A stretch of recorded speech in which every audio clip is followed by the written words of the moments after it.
જે માટીમાં જન્મ્યા છો એના વિશે આવું બોલતા જરાય વિચાર ન આવ્યો? અરે દાદાજી, તમે તો જૂના જમાનાના છો. દેશભક્તિની વાતો હોય ખાલી 26મી જાન્યુઆરી સારી લાગે. પ્રેક્ટિકલ બનો. પ્રેક્ટિકલ બનવું એટલે પોતાની ફરજ ભૂલી જવું થતું એવું નથી. આ દેશને આઝાદ કરવા માટે કેટલાય જીવ આપ્યા છે તે કઈ ન વિચાર્યું? અરે સમીર, તું અહીંયા શું કરે છે? આ બધું સફાઈ કરવાનું કામ તારું નથી, સરકારનું છે. ભાઈ, દેશમાં તો સફાઈની જવાબદારી માત્ર સરકારની કેમ? આપણે રસ્તા પર કચરો ફેંકી પછી કઈ દેશ ગંદો, એ કેવી દેશભક્તિ?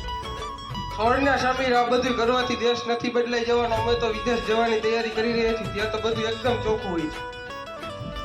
દેશના નિયમો પાળો છો એટલે ત્યાં ચોખ્ખા હોય છે. અહીં તમે નિયમો તોડો છો. દેશ ક્યાંય ખરાબ નથી હોતા, તેના લોકો તેને સારો અને ખરાબ બનાવે છે. આલિયાન, ઓ આલિયાન, કોણ છે તમે? કોણ છો? હું એ હજારો સૈનિકોનો અવાજ છું જેમને આ દેશની સરહદ પર લોહી વહાયું છે. અને તમે લોકો કહો છો આ દેશમાં હવે કઈ નથી રહ્યું. આ દેશ માટે તો અમે જીવ દીધો છે. આ દેશ માટે તો બલિદાનો દીધા છે. તમને વચ્ચે આટલા માટે આદાય કર્યા હતા, તમે દેશ છોડી જતા રહો. પણ હું શું કરી શકું? હું તો ખાલી વિદ્યાર્થી છું.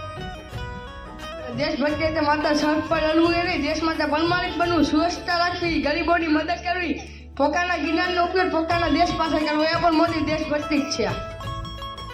દાદાજી, મને માફ કરી દો. મારે ક્યાંય નથી જવું. હું અહીંયા જ રહીશ, અહીંયા જ ભણીશ અને મારા ભારતને શ્રેષ્ઠ બનાવવામાં મદદ કરીશ.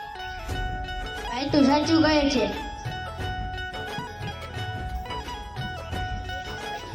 આ સમીર, જો આપણે બધા જ દેશ છોડીને ભાગી જઈશું તો આ દેશને સુધારશે કોણ? રાહુલ, તારે મારી સાથે આવું છે. આપણે આપણા ગામમાં જ લાઇબ્રેરી ખોલીશું.